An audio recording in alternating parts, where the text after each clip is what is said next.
I'm sorry, we Omegas. Yeah, I was trying not to do that on the Praise the Lord. Rick, how you been, man? Man, I've been good, man. Go ahead. Because I'm nervous because, you know, of course, everybody know I talk about you on my show. They tell me not to.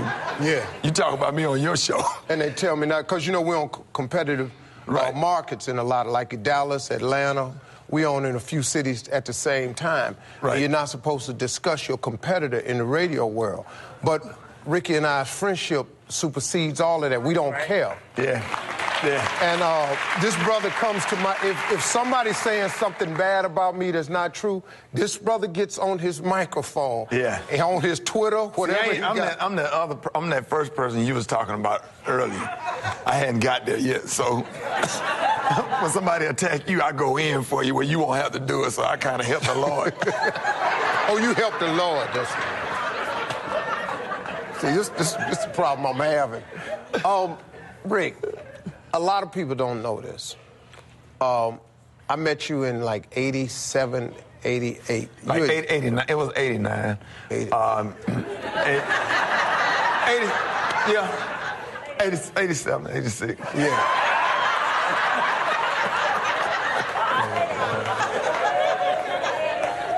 87, 85 somewhere.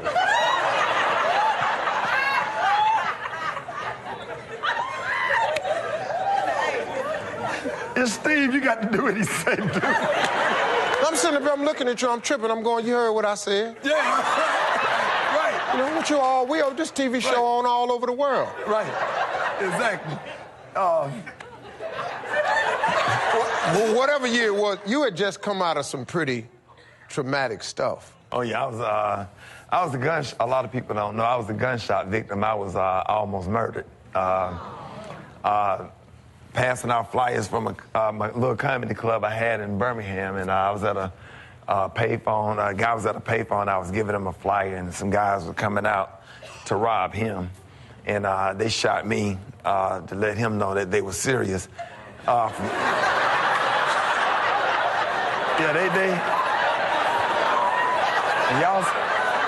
y'all supposed to be Christians. Y'all laughing at me getting shot. Hey, Rick, you think I'm playing pow? Right.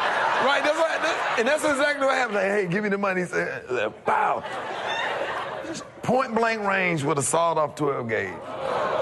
And, yeah, that's what I said. And I grabbed my side, and it's crazy because, man, when you get shot and you don't, you know, you run to live, but you prepare to die. So you're saying the 23rd Psalm in the Lord's Prayer while running. Because I don't want to lay there and get shot again. So I almost got hit by a car running. And I ran down the alley and ran on this lady's front porch, and the lady came to the door so we can get off her porch before she called the police. It happened. She said, get off my porch before I call the police. I said, I've been shot. She said, get off my porch. I called the police. So I went out, I went out past her front yard and collapsed in the middle of the street, and I just screamed, somebody help me. And two guys were sitting on the porch and drinking some beer. And they came, and one happened to be a nurse, and applied pressure, and somebody dialed 911, and I was in the hospital. I was in surgery for like 6 hours. And I was in intensive care for a week and stayed in the hospital a couple of weeks after that. And I didn't understand when I got shot. I was like, Lord, you know, I'm a good person. You know, I play the piano for my Sunday school. You know, play the organ for 11 o'clock service. Musicians don't get shot like that. Yeah.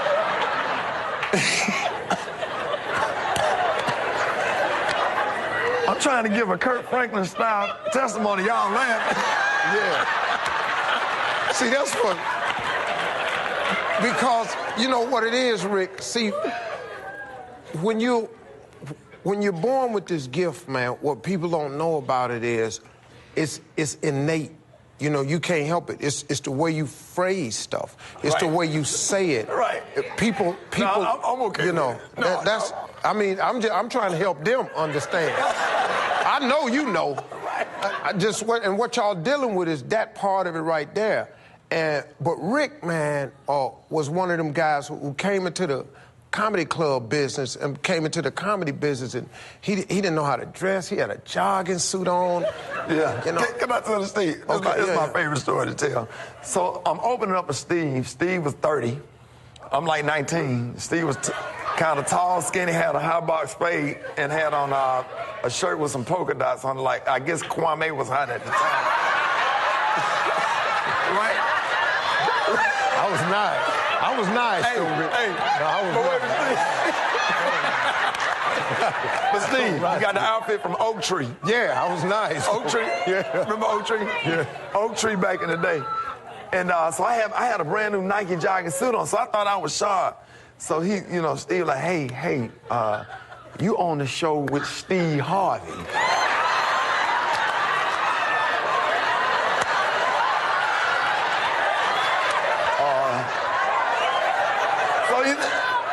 So he said, he's like, so you got to go home and change. He said, you need to change because when people pay money to come see you perform, you need to, dress accordingly. So he said, but I'm going to let you go ahead and introduce. So I was like, your headliner, give it up for Steve Harvey. They was clapping. So by the time Steve did his routine, I jumped in my 79 Cutlass, two-door, and drove all the way home, changed clothes, and put on the suit. And by the time he said, thank y'all, I'm Steve Harvey, I went back on stage and said, give it up for Steve Harvey. He said, that's what I'm talking about. But my favorite Steve Harvey moment was when I opened up for the Kings. And I was doing a little local radio in Birmingham, radio show in Birmingham, and Steve came. He said, you know what, man, on the air in front of my peers, he said, I'm going to put you on the show.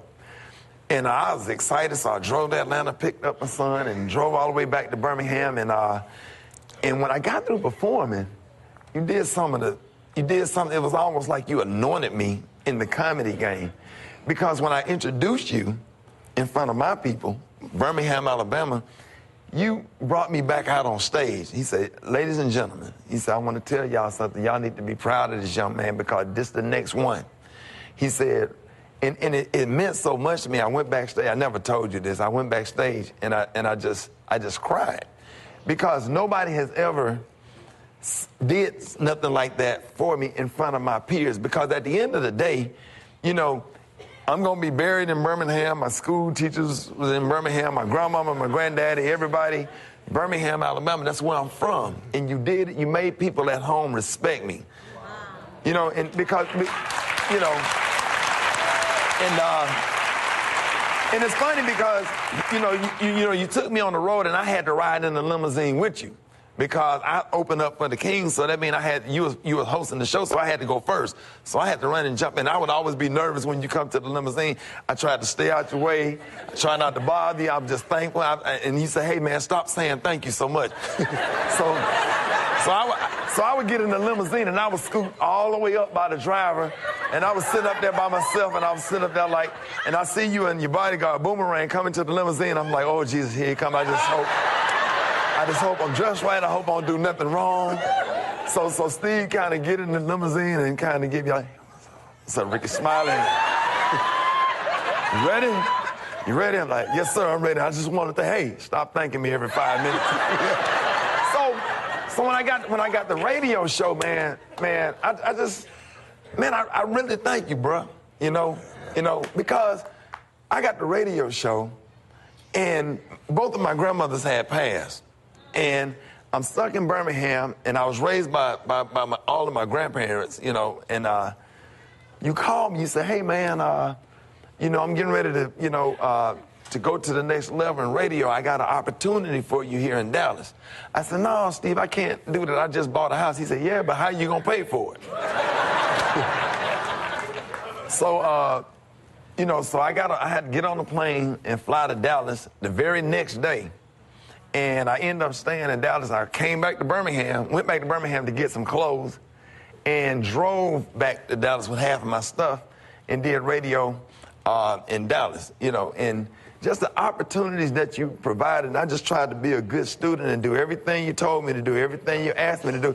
You don't even remember when you were 30 years old, you took about 5 brought comedians back to the hotel room and sat us on the bed and stood up in front of the TV and lectured us about the proper way to do stand-up comedy. And I sat there and I had that little notepad and that pen, and everything you said, man, I wrote it down because I had never seen nobody go on. I did.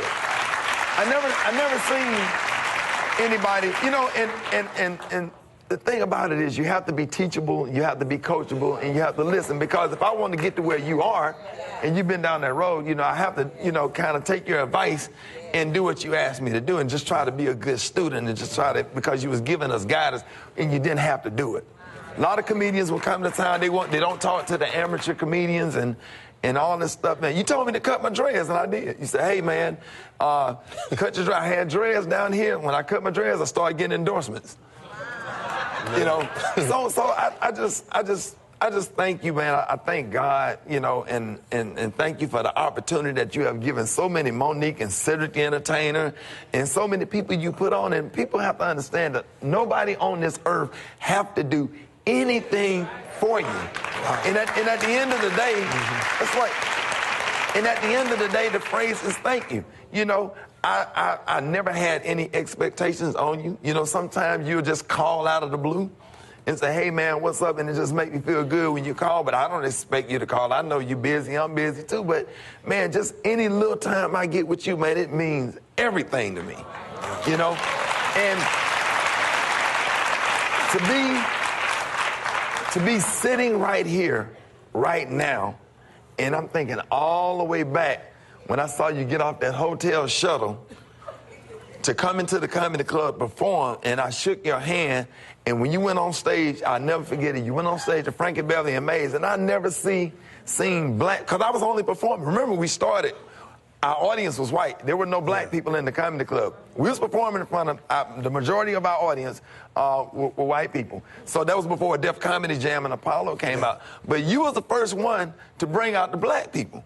And I never seen a comedian go on stage at Frankie Beverly and Mays. I was sitting up there 19 years old. I was so amazed by the magic you was making on stage. And I was like, man, right there. And that day right there, that night, that's when I saw the light. It was almost like my life changed. Yeah. And I just want to say thank you, man. I really appreciate everything you have ever done for me. Really. Yeah. You know, I didn't. And then I played SQ after you played. Yeah, everything you tried to do. You know, man, it's been first of all, I didn't know what you were gonna say. I just knew I wanted you here because, you know, I'm not fronting. You know what I'm saying? This is a first for me. You know, and people like you, man, that have meant stuff to me. See, my mother raised me with. Because my mama was saved, see. My mama was a Sunday school teacher for 40 years. She always told me, she said, son, God blesses you to become a blessing. That's right. You can't get nothing if you don't give nothing. You can't have this knowledge. What is knowledge if you don't share it? That's right. What is to come up if you don't help nobody up? Right. Don't nobody care nothing about you being on top of the wall if you don't never stick your hand over the wall to help nobody up the wall. Right. Nobody will ever care. No one will ever care about your journey, man, in life if you don't do something for somebody, man. And you've turned out to be the type of brother where you do it back. And people don't know, man, this cat is a Christian. This cat he loves God. He in the same struggle I'm in. And what I hope to accomplish by doing shows like this and really Miss Jan giving me this opportunity, man, is to show the world people like us who you may not know has a love for God and a need for Him. Because, man, if you get in this business, you can't make it without God. Oh, you can't. And just like you, Steve, you know, I do my first 15 minutes of my morning show, I do praise, and then I go back before people go to work and do a whole nother praise break again. And I put God first and everything. God is so awesome. Yeah, man. He's so worthy to be praised, you know. And I thank him for everything. I thank him for everything. I grew up in the projects. You know, I remember sitting on the front porch not having anything. And God is just so awesome. He made a way out of nowhere. He's been a doctor in a sick room. He's been a lawyer in a courtroom. And like you, I've had people to try to sue me too and take me to court. Somebody went down there and got a lawsuit for like $900,000, and I didn't have to do nothing. I just sat back, and God just worked it all out. Yeah. Didn't have to pay a dime. You know, but you know, man, it's because you take the time out to honor him.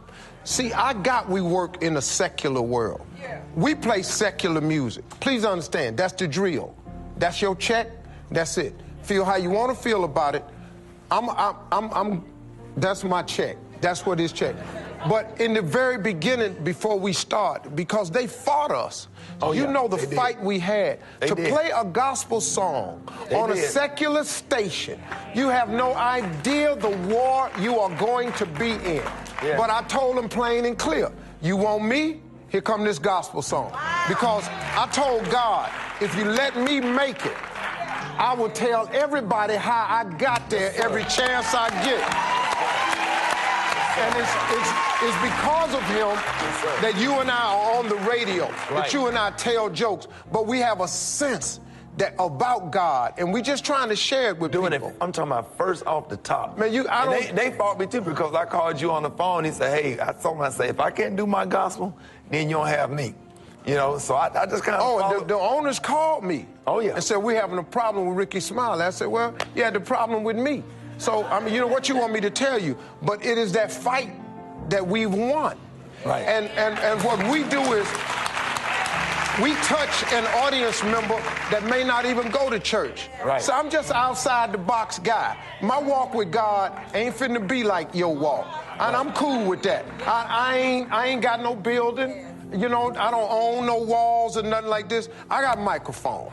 Right. And I tell people about God every chance I get. Now, I make some mistakes throughout the 4 hours, but if you were to talk 4 hours live every day, somebody would hear you say something crazy.